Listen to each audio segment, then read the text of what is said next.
Olá, pessoal. Muito boa noite. Meu nome é Bruno Martinelli Scrignoli, sou defensor público e estou aqui com meu querido amigo Fábio Jacinto Sorge, também defensor público, e juntos estamos aqui para dar as boas-vindas a todos vocês para o nosso canal, o Tribuna da Defesa, que tem o perfil no YouTube, que tem o perfil no Instagram, e nós queremos contar um pouquinho sobre o que que é esse projeto e o que que a gente pretende fazer com isso e os planos que temos para o futuro.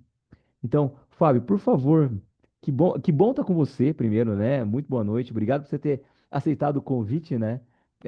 Não é fácil tirar tirar esse conselheiro nosso aqui da Defensoria Pública, dos trabalhos que ele tem, né, para poder gravar aqui. Mas queria, cara, explica para o pessoal aí o que que é esse projeto. Primeiro, quem é você? Onde você estudou? Como é que você fez? Qual que é a tua trajetória? E depois, o que que é esse projeto que a gente tem com a Tribuna? Boa noite, Bruno. Boa noite, pessoal. Bom, esse projeto Tribunal da Defesa é um projeto que eu estou muito entusiasmado, muito feliz de participar. É um projeto de um ponto que vai trabalhar com o treinamento daqueles que estão na advocacia, nas defensorias públicas, na atuação criminal. Como é que isso começou? Como é que veio essa ideia? Bom, desde o começo eu sou formado em Direito pela PUC de Campinas, me formei em 2005. Passei na prova da Defensoria Pública em 2007, a Defensoria Pública aqui de São Paulo, eu sou oriundo do primeiro concurso, e eu sempre tive vontade de atuar na área criminal. Sempre achei que a área criminal era a área mais interessante. E quando eu fui para o criminal, trabalhava naquela ocasião na capital, eu comecei a trabalhar no quarto tribunal do júri da capital. E eu notei naquela época, que acho que ainda é um quadro que se repete hoje, que havia muito pouco treinamento específico, seja para atuar no júri, seja para atuar na área criminal. Nós acabávamos, né, militando na área e aprendendo meio com os colegas mais velhos e muito na base do tentativa e erro. Então eu me lembro quando eu iniciei no Júri da Capital, eu tinha lá algumas referências bibliográficas e muito assim, eu li alguns livros, então você lê aquela literatura clássica, Evandro Lins e Silva, você lê o Romero Neto, Carlos Araújo Lima, você lê esses grandes advogados antigamente, Dante Del Manto, e você lê esses profissionais, claro, e mais recentes também, Guilherme de Souza Nucci, você lê até o Edilson Mongenor Bonfim, você lê esses profissionais, são referências, e você vai moldando o seu estilo. Mas vejam, não há algo sistematizado. Contrário, você tem ali uma coisa que você vai criando a sua experiência. E isso não é só um cenário das defensorias públicas. Isso também se repete para a advocacia e, para ser sincero, até para o próprio Ministério Público. Os próprios promotores de justiça têm essa dificuldade. Então, eu passei a atuar no Tribunal do Júri da Capital, atuei lá todo o ano de 2008, depois me removi aqui para Jundiaí, passei a atuar no Tribunal do Júri de Jundiaí, onde eu estou até hoje. Eu tive aí um pequeno intervalo de atuação em segunda instância. E o Uhum. que eu percebi? Que várias coisas teriam sido muito mais facilitadas na minha vida se eu tivesse tido um curso de formação, uma preparação específica. Isso teria sido muito melhor, porque determinadas situações que eu não faria, que eu fiz, eu não repetiria. Determinados erros não seriam cometidos. Isso facilitaria muito a minha trajetória. E claro que pensando nisso, e principalmente então naquele defensor, naquela defensora, naquele advogado, naquela advogada que está se iniciando no Tribunal do Júri, que acho que esse é o nosso público, a ideia é trazer conhecimentos, doutrina, jurisprudência e mais, não só de direito, né, Bruno? Porque a questão aqui é que, para além do direito, para atuar na área criminal, especialmente no Tribunal do Júri, eu tenho que ter um rol de competências muito além do direito. Eu preciso saber de oratória, eu preciso saber de psicologia, eu preciso saber de balística, eu preciso saber de medicina legal, eu preciso saber de filosofia, eu preciso saber de literatura. Quer dizer, você tem um pool aí de conhecimentos que você precisa ter para que no momento em que você vai lá tomar defesa, tribunal do júri principalmente, mas também nas defesas comuns, você consiga tocar ali aquele jurado, aquela jurada, perceber naquele caso qual é o ponto, o que dizer, saber diferenciar quais são os pontos controvertidos do processo do que é incontroverso, saber aonde insistir, aonde ir, aonde parar. Então, essa ideia nossa, né, Bruno, foi muito nesse sentido, de trazer um curso, ou um rol de cursos, uma formação que fosse importante para aqueles que estão se iniciando. Acho que o nosso foco é esse. Claro que os colegas mais experientes sempre vão ter uma reciclagem aí dos seus conhecimentos, né? Sempre vão ter pontos que vão ser trabalhados, que eles vão poder alterar, mas já são colegas que já, bem ou mal, se firmaram na área. Então, o nosso foco é esse, são esses que estão aí no início da atividade, né, Bruno? E acho que é aquela coisa, a gente sempre fala isso, o Tribuna vem muito num projeto de fornecer, trazer esse treinamento para essas pessoas. Acho que essa é a nossa preocupação e principalmente algo prático. Eu noto também que existem treinamentos hoje muito teóricos, né? De quem às vezes não faz júri ou faz muito pouco júri, de quem não faz audiência criminal, de quem não faz sustentação oral. Então vira um treinamento muito teórico. Nós temos, até pela nossa condição, Bruno, de defensores, possibilidade de ter contato com um número muito elevado de processos. Temos muitas causas. Então, nós acabamos, em razão do dever nosso ofício, fazendo muitos plenários de júri, muitas sustentações orais, muitas audiências, muita audiência de custódia. Então, isso tudo, né, a ideia de trazer para os nossos cursos, essas percepções práticas que nós temos no dia a dia. Acho que essa ponta é fundamental. Aí eu já venho trabalhando com isso há algum tempo. Eu tenho um portal também que segue juntamente com o Tribuna, que é o Beca Surrada, que aliás é uma obra de um grande advogado criminalista já falecido, o Alfredo Tranjan.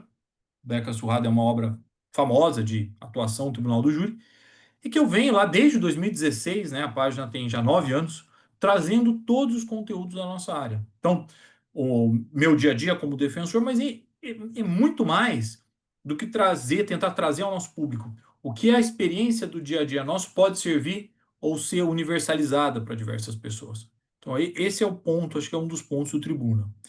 E nesse ponto, né, tem essa parceria com o Bruno já de muito tempo, a gente fez vários cursos. Então acho que era importante, né, Bruno, você trazer um pouquinho da sua trajetória, qual é o seu viés, o que que você sente ou percebe do Tribuna como uma oportunidade aí, como um projeto novo. Nossa, Fábio. Bom, primeiro eu quero dizer que é uma honra estar com você, viu, cara? Eu falo assim, você não só é um profissional, assim, extremamente capacitado. Eu lembro quando eu estava no plantão, eu estava conversando com o promotor, e eu falava, puxa, entrei agora, tô no júri. Ele falou, olha, cara, tem um cara, o promotor falou, tem um cara em Jundiaí que, putz, é um cara que dá um trabalho, assim, ele é conhecido por dar um trabalho. Então, tenta falar com ele e tal. Bernardo era o nome desse promotor. E eu lembro que ele falou, fala com o cara. Foi quando eu te liguei para falar de casos, né, Fábio? E eu lembro que me dava muita segurança te ouvir, né? Porque você é um cara muito experiente, ao mesmo tempo muito ponderado. Então, você conseguia identificar nos casos aquilo que a gente coloca, né, nos cursos que eu acho fundamental, que é identificar a tese perfeita, né? A tese razoável, porque às vezes a gente força muito algo que não existe. Então, força uma negativa de autoria, mas com muitas provas, com muitos indícios, mas muitas provas mesmo. A gente tenta, as pessoas, né, alguns advogados tentam trabalhar uma legítima defesa que tem alguns pontos que ficam muito difíceis de trabalhar. Talvez o melhor fosse trabalhar privilégio ou retirada de qualificadoras, que já é um ganho muito grande, né? E eu lembro que quando eu te liguei, eu fiquei muito seguro porque eu tive essa sensação. Então, puxa, muito bacana. Então, dizer assim, que não só para um grande profissional, você é um grande amigo, né? A gente fez tantas coisas junto, até, né? Jogar futebol, sair juntos, discutir ideias, discutir rumos de Em defensoria, congressos e nos congressos da congressos. defensoria. Quer dizer, assim, para mim é uma amizade para além de projetos profissionais e projetos também de educação.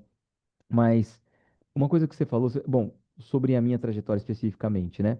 Eu sou formado em Direito pela USP no ano de 2006. Eu tive trajetórias no Ministério Público, sempre como estagiário, né? No MPF, 2 anos de estagiário, no criminal. Depois eu tive 2 anos de técnico administrativo no Ministério Público do Trabalho, de Campinas. Depois 2 anos no Ministério Público Federal de Campinas também, área de improbidade, patrimônio público, meio ambiente. E eu sou do quinto concurso da Defensoria Pública, né? Eu passei em 2012, tomei posse em 2013 e, portanto, eu estou há 12 anos, né? Nessa área criminal e tribunal do júri, daqui de Campinas. Durante um tempo, eu fiquei nesse projeto piloto, que você também ficou na Defensoria Pública, né? Que então foi uma experiência que a Defensoria Pública teve. de atuação em segunda instância e que nos permitiu, né, fazer só sustentações orais, né, perante a Quarta Câmara Criminal do Tribunal de Justiça e recurso aos tribunais superiores durante 8 meses, né, de todos os casos da Defensoria Pública. Teve um caso até que foi muito vitorioso, né, Fábio?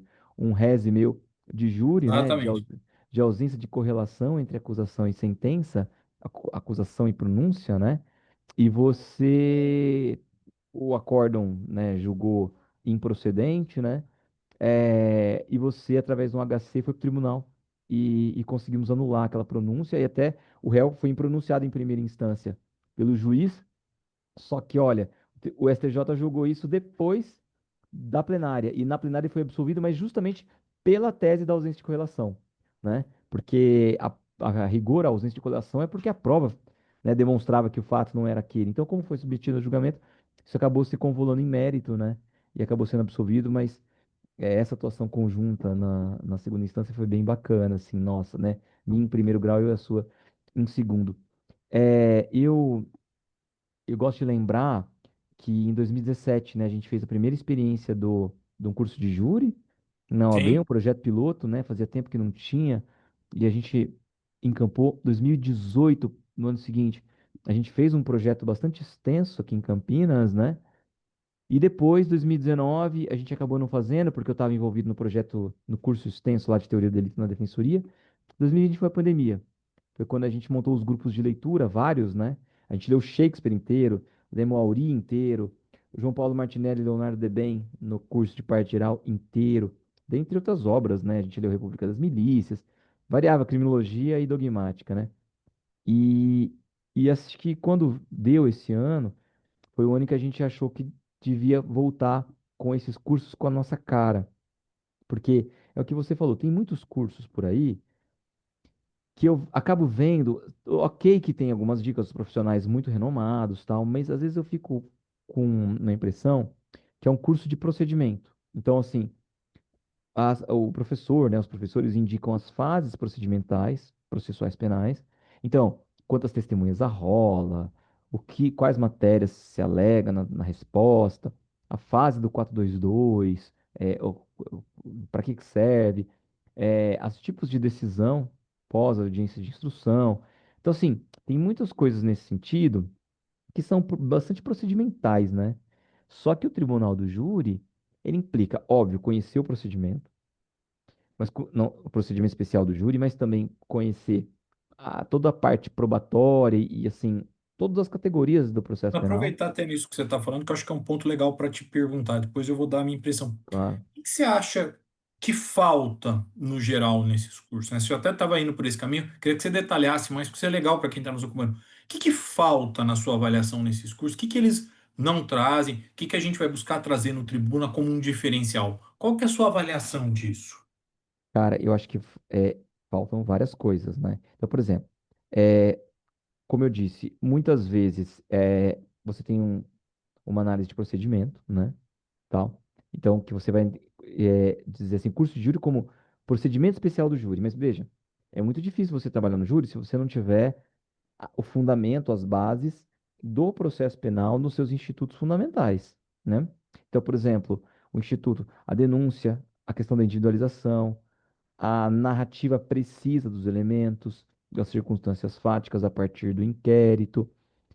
No caso, as qualificadoras, qual é o respaldo no inquérito que existe e como você analisa a partir da produção da prova né, em juízo, a correlação entre denúncia, pronúncia, quesitos e o que você pode falar, né, em plenário. Mas assim, então, ou seja, não é só uma análise de procedimento, é uma análise das todas as categorias do processo penal. Mas também, Fábio, isso que eu acho que é importante.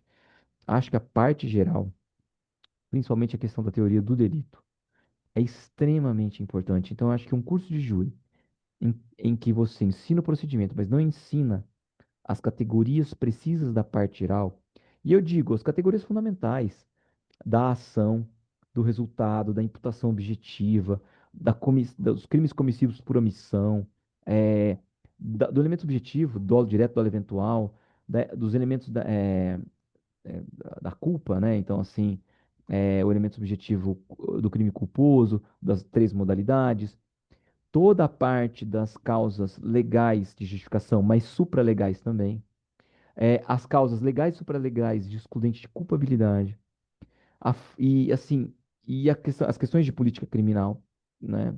Então, porque o jurado tem um quesito, o jurado absolve o réu, que ele pode absolver, né, pela própria consciência a partir da desnecessidade política criminal da pena.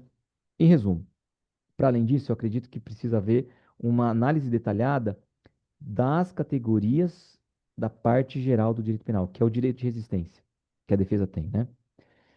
Organiza a irracionalidade do poder punitivo. Aí você vê, ao mesmo tempo, uma análise da parte especial mesmo, de todo aquele raciocínio do elemento subjetivo especial que é envolvido nas qualificadoras.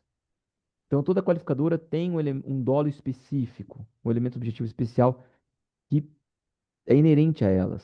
Precisa trabalhar isso.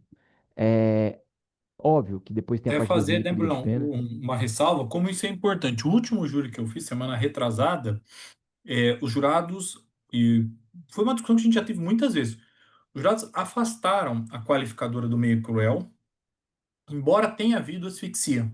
E Uhum, muito do que nós discutimos, o que era no plenário, a gente já debateu isso diversas vezes. claro, A questão do dolo específico, né? Quer dizer, sim, você não é só querer tirar a vida de alguém.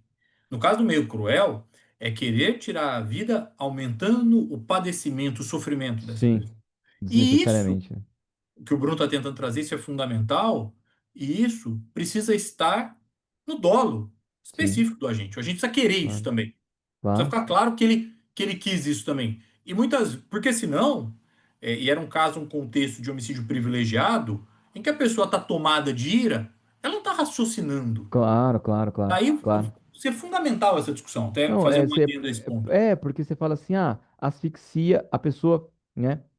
Assim, se é uma pessoa com um pouco menos de experiência fala assim, asfixia, a lei fala que asfixia é meio cruel, então, obviamente, é difícil afastar essa qualificadora. Não, mas espera aí, asfixia enquanto meio cruel, mas tem uma estrutura, que é não só o modo, né, o meio de execução, né, que causa a morte, mas o meio de execução que produz desnecessariamente um sofrimento, que é um objeto consciente de uma vontade destinada a produzir este sofrimento desnecessário e, portanto, um padecimento. Porque esse é o fundamento da crueldade. A crueldade é quando, e só os seres humanos conseguem ser cruéis, assim como só eles também podem amar incondicionalmente, também, né? Assim, mas a ideia é que há uma opção pelo sofrimento desnecessário, racional. E é isso que caracteriza a crueldade.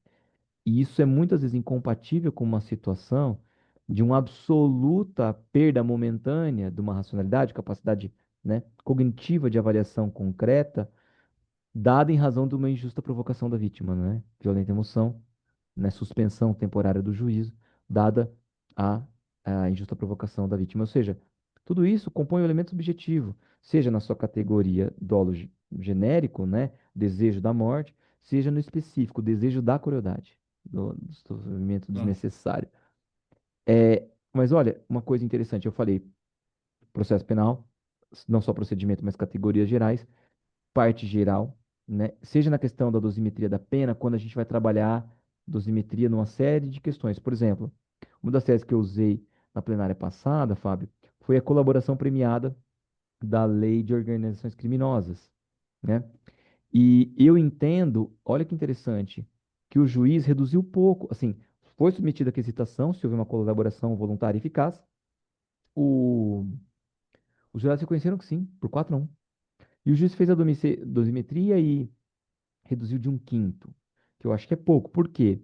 Porque aqui você não está medindo só as circunstâncias de caráter pessoal, gravidade do crime, né? Não é só disso que se trata. A lei é bastante clara em você dizer a relevância da colaboração.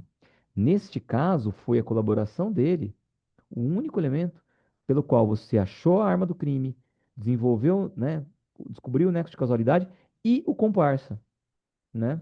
E o cara ainda até acabou tomando injustamente um porte de arma que ele não tinha posse posterior da arma, né? Nem o porte. Então, assim, acabou tomando até de graça isso. Mas o que eu quero dizer é trabalhar que a causa a diminuição, é um critério valorativo do próprio fato gerador. Se o fato gerador é colaboração, O critério da redução é a eficácia da colaboração. E eu digo, era, foi o único elemento investigativo produzido. Óbvio, a perícia depois, balística, para comprovar que aquela arma matou aquela pessoa. Mas eu digo, se não fosse isso, o cara poderia evitar, poderia ter exercido o direito ao silêncio. Ou eu posso interpretar que houve constrangimento nessa colaboração, mas interpretando que não houve constrangimento, a colaboração foi eficaz para tudo, entende? Então, assim, e foi só praticamente só com base nela que o caso se definiu, né? Então a gente vai trabalhar a dosimetria, mas ó, e aí para fechar as duas outras coisas que eu acho fundamental. Nós precisamos, Fábio, ser capazes de identificar a tese perfeita. Isso você é uma coisa que você sempre fala, e eu pretendo que a gente faça isso no curso, mostrando o caso real e perguntando para as pessoas que tese usaria. Muitos alunos vão por aqui, por ali, e conforme a gente vai questionando, a gente perguntando, mas você está vendo esse ponto aqui, que são possibilidades de você de furar as teses absolutórias que muitas vezes se pretende, né? Várias vezes quando a gente falou, né, porque esses foram cursos, aqueles cursos que a gente mencionou foram cursos sistemáticos que a gente fez na OAB 2017, 2018, o outro. Mas a gente deu muitas palestras, né, Fábio, nos cursos da OAB, para os quais a gente é chamado, e a gente sempre fala, olha, gente, mais importante de tudo é vocês definirem a tese perfeita. Nesse caso que eu fiz, era colaboração premiada e uma desclassificação de roubo para furto num crime conexo, que era homicídio mais roubo. Eu digo, é impossível. Se você mata sem ter a intenção de roubar e posteriormente você decide subtrair os bens, essa subtração é impossível, assim, é impossível você constranger uma pessoa, né? Já está morta. Então, essa desclassificação de roubo para furto reduziu bastante. Eram as teses possíveis nesse caso, sabe? E também a confissão. Então, você pegava confissão, delação, como caso de diminuição, e a, a desclassificação ali de roubo para furto no crime conexo. Você fala, Bruno, mas você não podia tentar, sei lá, absolver, tentar dizer isso, aquilo. Cara, neste caso, ficava ruim, sabe? Ou a gente perde muita credibilidade querendo transformar o quadrado no redondo, né? Então, isso a gente vai fazer no curso com casos práticos. A gente mostra, lê desidentificado, claro, né? A gente mostra para os alunos e eles vão falar, puxa vida, pô, Bruno, interessante. Eu teria ido por um caminho, como a gente já ouviu, né? E eles falam, mas você está me dando uma maturidade de percepção. E por fim, isso eu acho que é importante. A arte de contar histórias, né, Fábio? Porque uma das coisas que eu percebo ali no tribunal do júri é que ah, quando o cara senta ali, já praticamente 7-0 pelo fato de ter uma pessoa que morreu, né? E você ter uma pessoa apontada como culpado, né? E aí, assim, pelo fato de você ter isso, tem um menino me entregando aqui. Ai, aqui. Tá bom, Davi. Obrigado, filho. É, então, assim, você tem uma pessoa que morreu e uma pessoa apontada como autor. Então, assim, só nisso, do fato de existir isso, e nós estarmos num julgamento sobre isso, eu já digo que aí já tem 7-0, sabe? Depois que o Exatamente. promotor fala, certamente. A gente precisa mudar o padrão de análise ali, né? A gente precisa mudar, digamos, o ângulo pelo qual os jurados vão olhar para o caso. Às vezes, nós não vamos pedir absolvição, nós vamos pedir retirada das qualificadoras, que para um tribuno experiente já sabe que a simples retirada de todas as qualificadoras, que não é simples, já é uma excelente vitória, né? Mas, assim,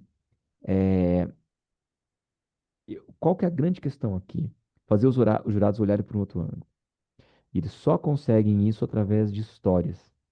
Eu digo, todo tribuno precisa perguntar qual a metáfora da literatura, do jornal, das crônicas, dos contos, dos causos, né?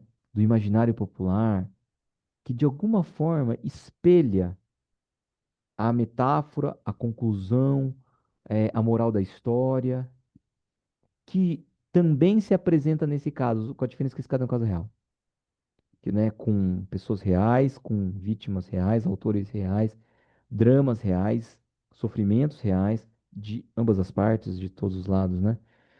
E aí, Fábio, eu acho assim, a grande questão é saber como introduzir, como, digamos assim, pedir licença aos jurados, né, para introduzir temas que podem dar uma amplitude maior. Então, é como se tivesse assim, o caso está aqui, você toma uma distância dele, amplia os horizontes, percebe o antecedente, percebe o contexto, percebe as expectativas, os medos, os receios, a angústia envolvida no caso, como também estava presente, por exemplo, né, num texto de Shakespeare, né, Otelo, dentre tantos outros, a depender da situação.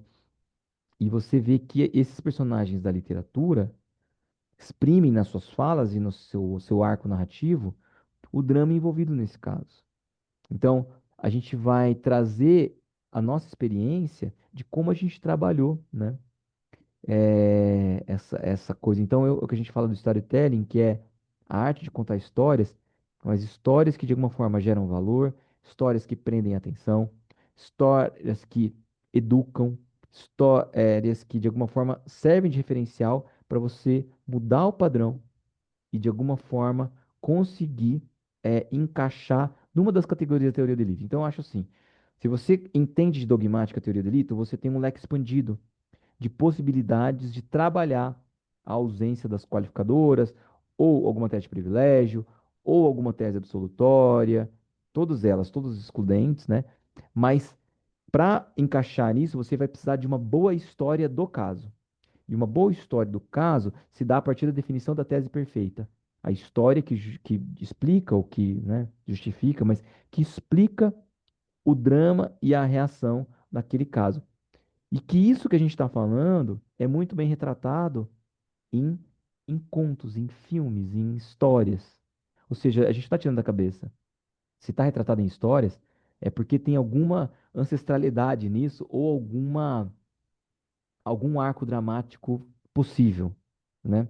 Então, isso tudo a gente vai trabalhar no nosso curso, que é, portanto, né, as categorias do processo penal, o procedimento, as categorias da parte geral, teoria dele, teoria da pena, o storytelling e a definição da tese perfeita. E, de quebra, a gente pretende, né, nos cursos, convidar os alunos para fazer pelo menos uns 10 minutos, 5 a 10 minutos de uma sustentação por eles próprios para, digamos, debutar nessa área e começar a se colocar face a face o medo e colocar, né, se colocar para enfrentar, né, mesmo e seguir muito feliz no tribunal do júri como nós somos, né, Fábio? Legal. Bruno, acho que tem várias coisas aí que você colocou que eu quero comentar sobre a questão dos cursos, sobre a questão da nossa abordagem. Primeiro eu vou te perguntar uma coisa que eu noto que é uma falta tremenda, que eu acho que falta na maioria dos cursos. Como você bem colocou, no geral, o que que você tem nos cursos mais comuns? Você aprende a regra do jogo. Então o cara te fala, olha, funciona assim, pode isso, pode aquilo. Você aprende a regra do jogo. Isso não te faz ser um bom jogador, para usar os termos do Alexandre Moraes da Rosa, né? Eu sei as regras de futebol, o Bruno também sabe, mas isso não faz com que nós dois sejamos craques. Isso é o mínimo. Isso é para você chegar lá e saber minimamente como é que a coisa tem que acontecer. Então, acho que esse é o primeiro ponto, né? Conhecer a regra do jogo, o rito, o procedimento, é um caminho, mas está longe de ser o suficiente. O ponto que eu acho fundamental que o Bruno tocou, e eu já perguntei isso para ele, vou perguntar aqui de novo, que eu acho que falta em grande parte dos cursos é a preparação em oratória. Você teve aula de oratória na faculdade, Não, Bruno? Eu não. também não tive. E esse é um problema, na minha avaliação, dos mais graves. Porque a parte que o Bruno coloca do storytelling, de contar a história, é uma das partes de preparação que nós precisamos fazer na nossa formação em oratória. E nós não tivemos. E é engraçado, né, Bruno, que numa faculdade em que saber se comunicar, numa profissão em que saber se comunicar com clareza, com assertividade, é um dos pontos fundamentais, a gente não tenha, na maioria das faculdades, 10 minutos de aula sobre isso. É como se Sim. os alunos e alunas aprendessem por geração espontânea. Então, esse é um ponto que me preocupa desde o início da minha atuação no Tribunal do Júri e que eu acabei buscando estudar e tento trazer para os nossos cursos, que é a questão da oratória. Sim. Tem Você tem uma técnicos. aula muito boa, né, sobre a construção metodológica do discurso defensivo, né, com todas as Sim, etapas. Seja até, eu acho legal que você até acrescenta como preparar, né, o caso, Isso. como montar o roteiro. Eu também tenho uma fala sobre isso, como a gente monta o roteiro e depois como expor isso para os jurados nas aquelas 5 etapas que acho que você coloca metodológicas de abordagem. Eu Isso. acho isso. Porque, Bruno, assim, né? A história assim, eu tenho uma tese boa, eu vou falar com o meu coração. Às vezes eu falo um negócio todo desordenado e eu prejudico, né? É aquilo. A gente tem, eu sempre, o Bruno já, coitado, já cansou de ouvir, deve sonhar com isso. Não, Mas eu é tenho o livro bom, é do Maurício boa. Garçom que eu uso, né? Que você tem o plano, o exórdio, a narração, a discussão e a peroração, que são pontos fundamentais de qualquer discurso. Fundamentais, que a gente tenta trazer. E um outro ponto que o Bruno colocou que eu acho fundamental, até o Bruno estava falando, eu me lembrei de uma frase do Valdir Troncoso Pérez, né? Antigamente, bem antigamente, o júri, você abria todos os votos. Então, você sabia exatamente o resultado, se era 7-0, 6-1, 5-2 ou 4-3. Você sabia o resultado. E o Valdir trocou os pés de uma frase que eu não sei se é verdade ou não, acho que deveria ser. Ele falou assim: olha, eu já perdi diversos júris. Já perdi vários júris, não tenho problema nenhum dizer isso. A questão é, ele dizia, né? Eu nunca perdi um júri de 7-0. Por quê? Porque quando você tem um júri em que o resultado é 7-0, significa que você escolheu uma tese inviável. Porque se de 7 pessoas você não conseguiu convencer ao menos uma do acerto do que você estava falando, é que aquela tese não tinha nenhuma chance, a bem da verdade. E eu avaliei muito, né? Claro que tem casos em que há uma dificuldade extrema e que às vezes não tem muito o que trazer, mas esses casos são raros. No Sim, geral, sempre a defesa tem algo a trazer. Então, é um ponto para a gente avaliar. Quer dizer, essa minha tese, eu estou indo para um negócio que é inviável?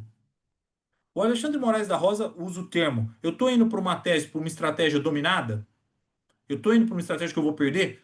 Como é que eu faço? E aqui a gente tem, né, Bruno, aquela questão do estudo da teoria do caso. Como é teoria que do eu caso. acho o ponto que está no livro do Denis Sampaio, que é nosso colega, é um É, livro de coletânea de artigo, e é da nossa Renata, colega da Renata Tavares, que ela isso. pega essa questão da teoria do caso. Quer dizer, como Muito é que eu bom. consigo diagnosticar no meu processo o ponto controverso? Porque se eu Sim, ficar batendo em ponto incontroverso, eu vou perder o meu júri. Porque é um sim, ponto que não tem, não adianta. Como é que eu consigo ver isso? Às vezes é fácil, às vezes é difícil, mas é algo fundamental, né, da gente fazer essa leitura. Qual é o ponto controverso aqui? sim. E mais, né? Esse processo, ele tem uma disputa sobre como se deram os fatos ou sobre a aplicação do direito. São coisas diferentes. Muitas Sim. vezes as partes concordam, olha, foi isso mesmo que aconteceu. Só que a interpretação jurídica disso, a discordância vem na interpretação jurídica.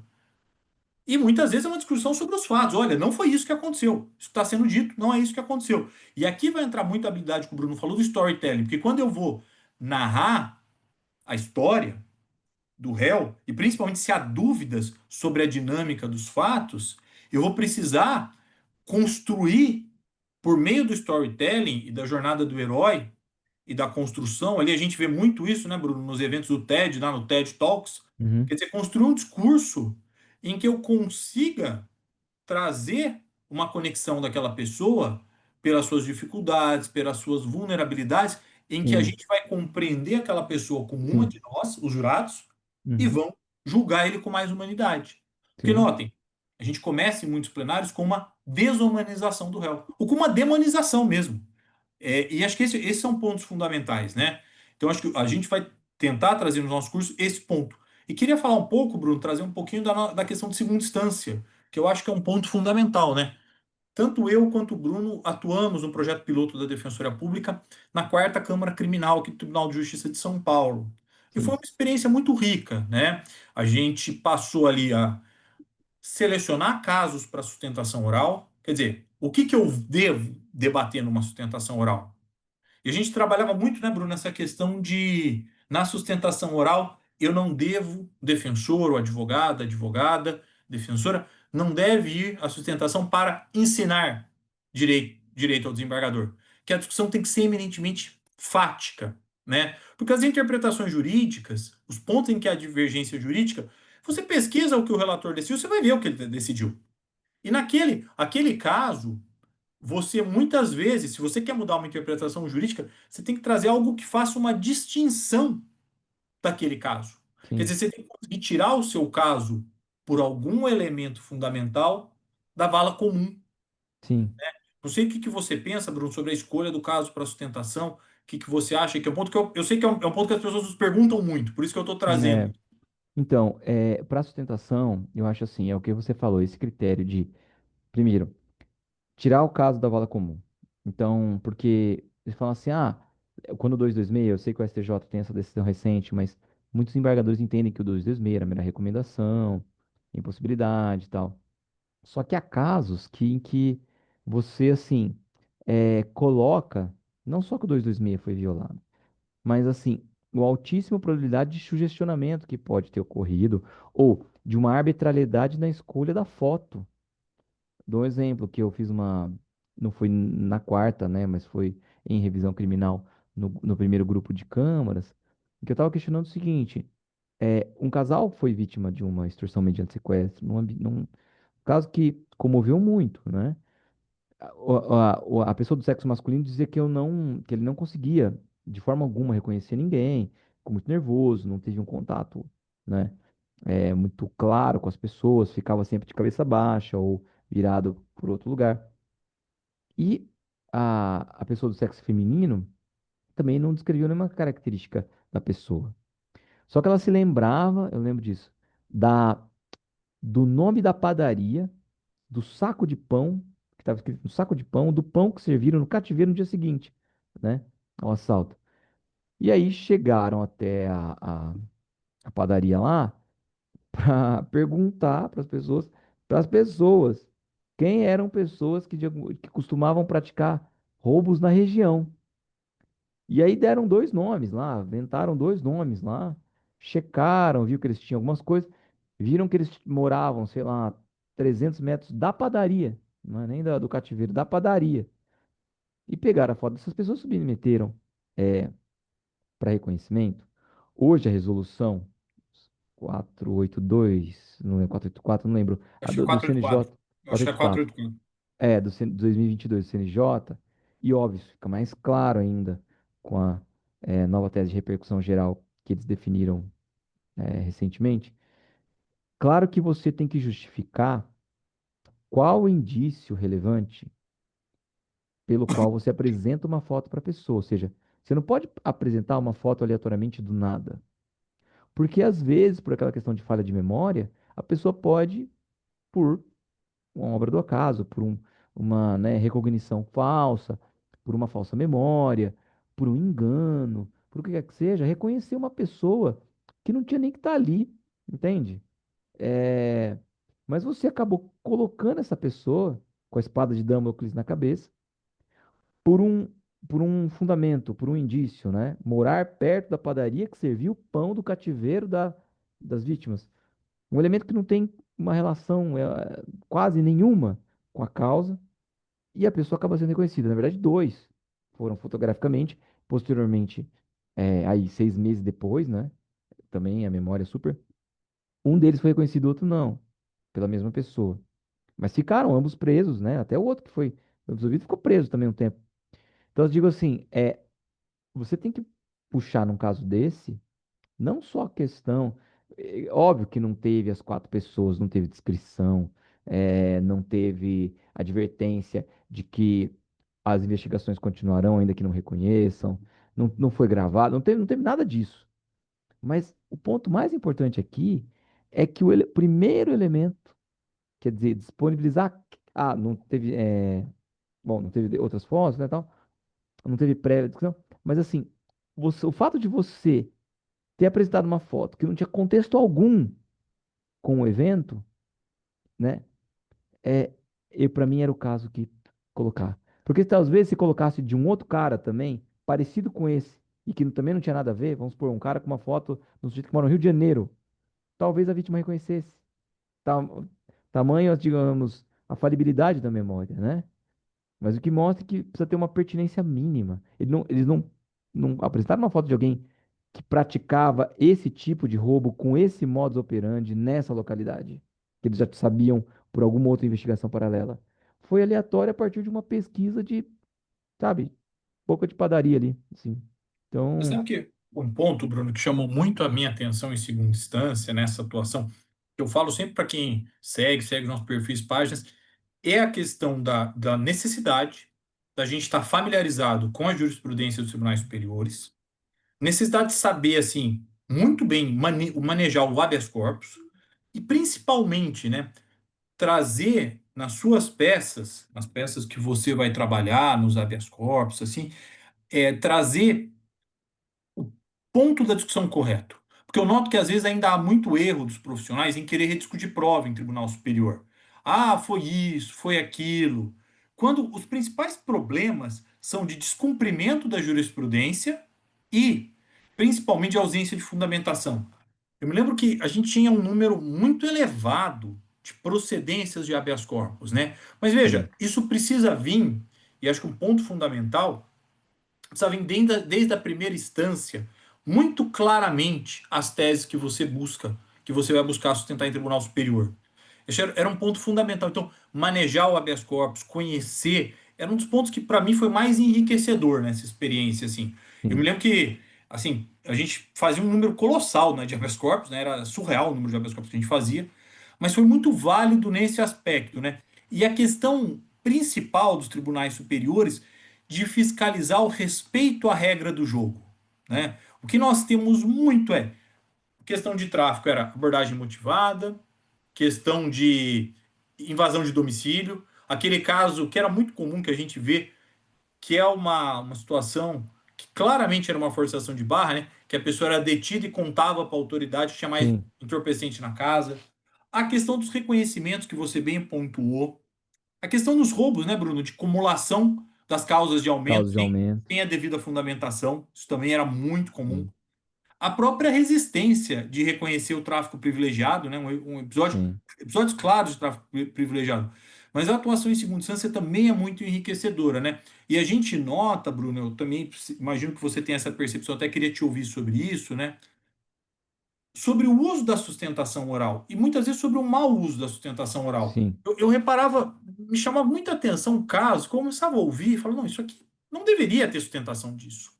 sim. Isso não tem um ponto de sustentação interessante, né? Eu falei, isso aqui não é um caso de sustentação. O que você acha disso, Bruno? Como é que, para escolher o caso que você vai sustentar, o que você costumava olhar, procurar? Como é que era o seu filtro para isso?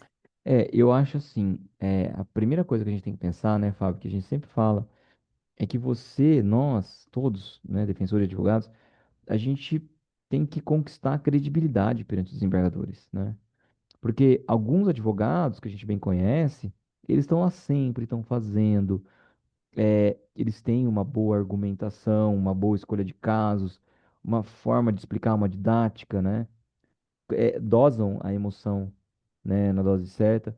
É, esses caras têm uma credibilidade muito grande. Então, isso acaba fazendo com que os desembargadores parem para ouvir melhor. E, inclusive, quando tem esses advogados presentes nos julgamentos, os embargadores sabem e eles acabam dando, né, uma atenção, porque eles falam, poxa, esse advogado traz muitas coisas importantes, então a gente tem que olhar com, digamos assim, com minúcias, né? Eu digo, eu acho que quando os embargadores conhecem de um trabalho bem feito por determinados advogados, por defensores públicos, que seja, promotores, existe uma atenção redobrada, né? É, que de fato possa ter o risco de estar faltando alguma coisa. Os embargadores não querem ter esse furo nos votos, né?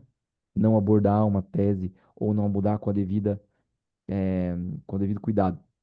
Então, para nós, a primeira coisa, para ter, digamos, esse zelo por parte dos desembargadores, a gente precisa, antes de tudo, cuidar de ter credibilidade no tribunal. E como que você faz isso? Bom, não fazendo com que a vida deles seja mais enfadonha, né? Porque eles têm que julgar uma série de casos, as sessões são geralmente muito lotadas. Então você tem que escolher um caso que eles falam, meu, esse caso justificou, esse cara tá aqui. O desembargador ter essa sensação. Esse cara não tá vindo só porque o cliente pagou, ou só porque pediu. Esse cara, ele pegou um ponto que de fato nos surpreendeu, né? Porque era um caso assim, ou seja, você não trabalha o corriqueiro, teses comuns, sabe? Sustentar incidência de atenuante da combustão espontânea, assim, um exemplo que me vem na cabeça.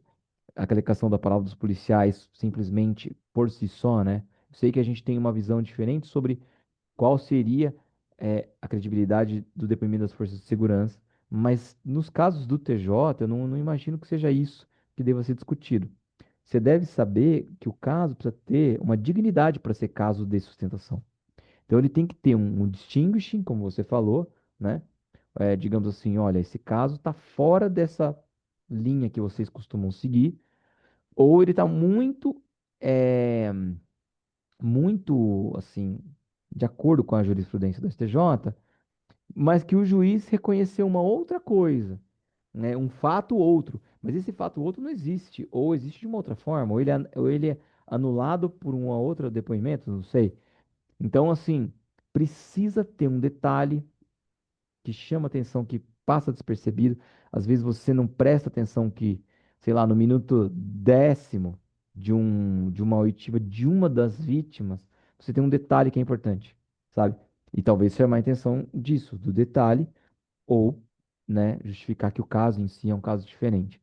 E aí eu acho que na hora de explicar, ter a didática de explicar. E eu falo, olha, não precisa perder 1 milhão de minutos fazendo aqueles cumprimentos todos. Pode ter isso, mas que sejam cumprimentos autênticos, verdadeiros, né? Menos protocolares. Mas vai direto ao ponto, seja rápido, seja é, didático. Explique como se fosse uma criança de 3 anos, sabe? Para o desembargador e acompanhando o seu raciocínio, onde você quer chegar, e conquista ele, eu digo na emoção, acredite no que você está falando, né? E explique chamando atenção mesmo. Né? Eu falo assim que essa verve, né? Essa forma de falar, de emoção, não é gritar, é dizer que, ó, nesse ponto é o ponto que talvez o juiz tenha se equivocado na análise. Você chama atenção com essa ênfase, você está dando a emoção do que você quer. Vê? O quão importante é olhar o outro ângulo, aquele depoimento que passou despercebido. Então eu falo assim, as coisas vêm naturalmente, desde que você saiba explicar com calma e sem ser afetado, sabe? Tipo, advogado que às vezes, ou defensor público pode ter uma certa afetação, não precisa disso, né? É calma e colocar. Óbvio, se você puder trabalhar dogmática, retomar algum ponto dogmático é importante ser retomado, né? Porque às vezes eu falo assim, algumas coisas dogmáticas a gente sabe, mas para quem estuda um pouco a fundo, pode fazer uma distinção que pode ser peculiar, pode ser importante no caso. Então talvez isso seja colocado, mas com muita elegância, com muita tranquilidade, com muita coisa assim, né, Fábio? Eu acho que isso. Eu acho. Cara, e eu queria te falar agora, então, assim, só para dizer, a partir da seguinte coisa. Aqui, ó, tem duas crianças que vieram aqui. Meninos, pera aí que nós estamos no final. Aí o que acontece é o seguinte, Fábio, você costuma gravar? Nós temos dois canais. Nós temos Instagram, que é o Tribuna da Defesa underline oficial, e nós temos o YouTube, que é o @Tribuna da Defesa, né? É, você costuma fazer os vídeos lá, né? Desde o Beca Surrada, agora Beca Surrada com Tribuna, né? Eu sei que você fez, quando você começou o Beca, foi em 2016, a gente dava aula no cursinho, né? Juntos. Exatamente, E eu exatamente. lembro que você começou a falar assim, cara, mas tem muita coisa que não dá pra falar lá, ou que são de caso, ou que são da vida, que eu queria complementar. Você usou a plataforma como uma forma de tratar, fazer um debate contemporâneo com o público, né? E coisas que iam além daquele coisa de concurso, mas você publica muito no Instagram. Fala pro pessoal da periodicidade aí, como é que é isso que você faz lá? A gente tem um conteúdo, né, que a gente traz pelo Beca Surrada, que normalmente, como regra, eu publico de segunda a quinta, depois domingo. E esse conteúdo eu trago também no Tribuna. Tenho colocado esse conteúdo no Tribuna, que são temas contemporâneos. Então, às vezes, é um caso de maior repercussão, é uma decisão dos tribunais superiores, é alguma mudança de entendimento, é um tema do nosso dia a dia prático que eu acho legal explorar. Então, acaba sendo esses temas que a gente traz, tanto no Beca quanto no Tribuna, né?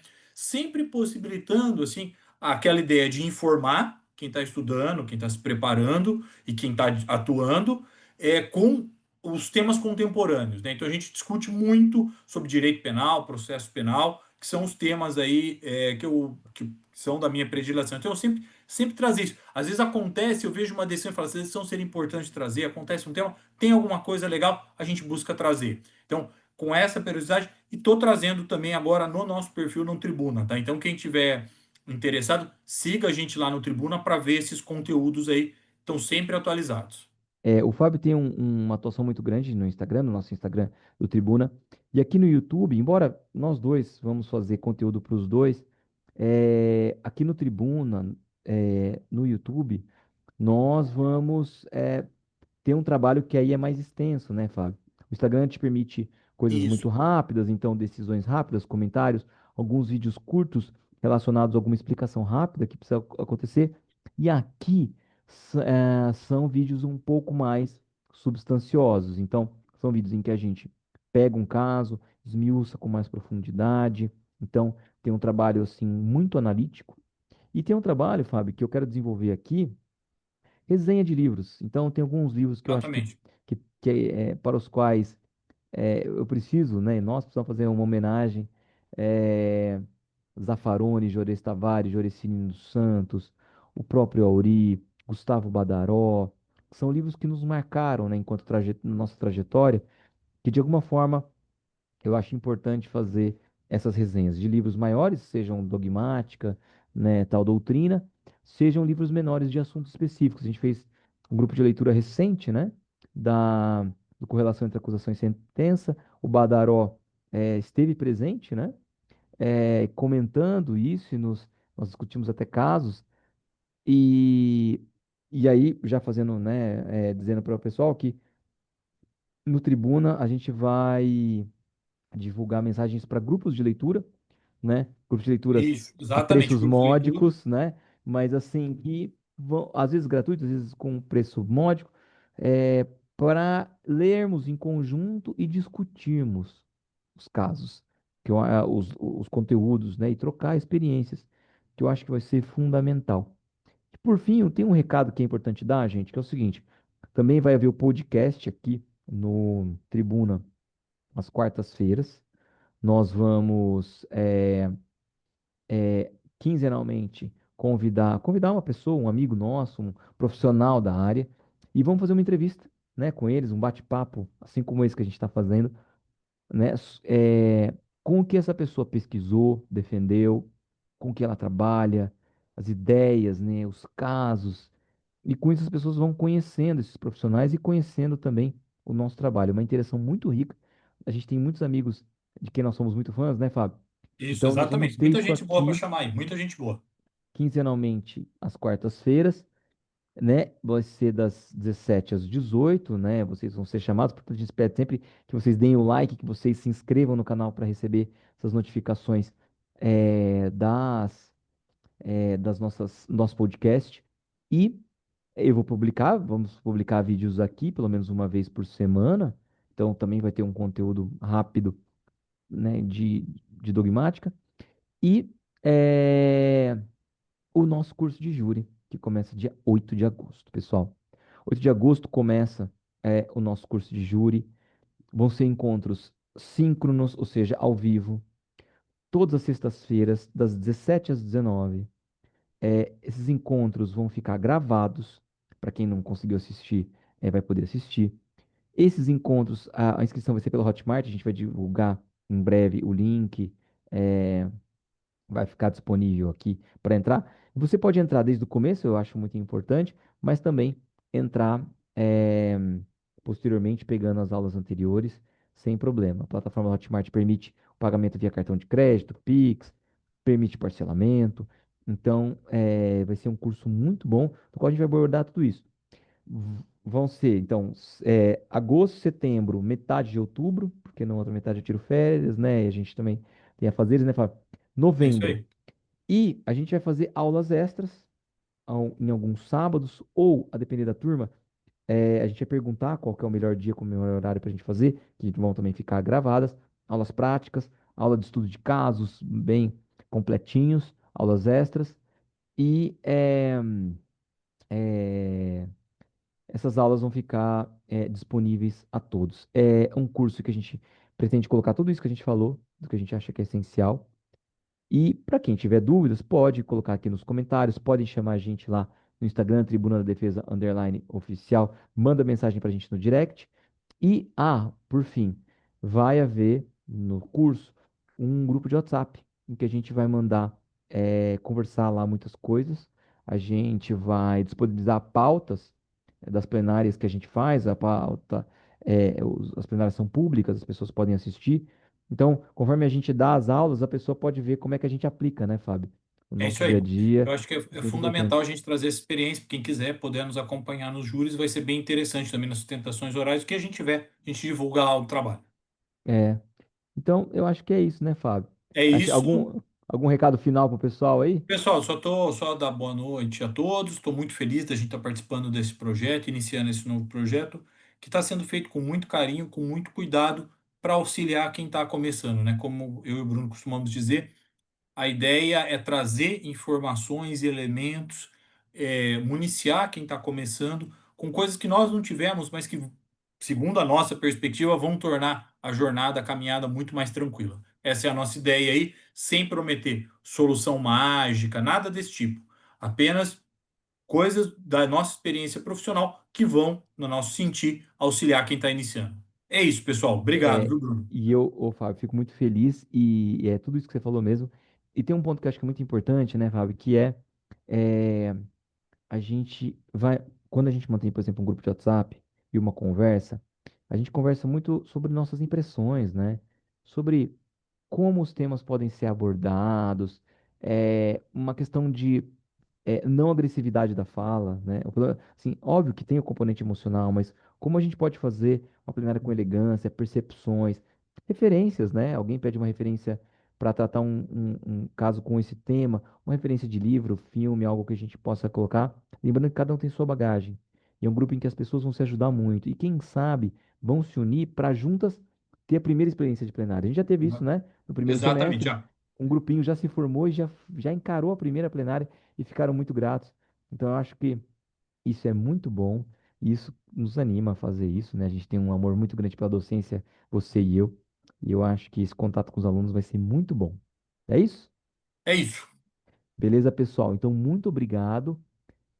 Curtam, inscrevam no canal, se deem lá, comecem a seguir no Instagram, e a gente fica muito feliz de ter vocês e coloquem aqui nos comentários o que vocês quiserem que a gente vai ter o carinho enorme de responder. É isso, tudo de bom. Obrigado, pessoal.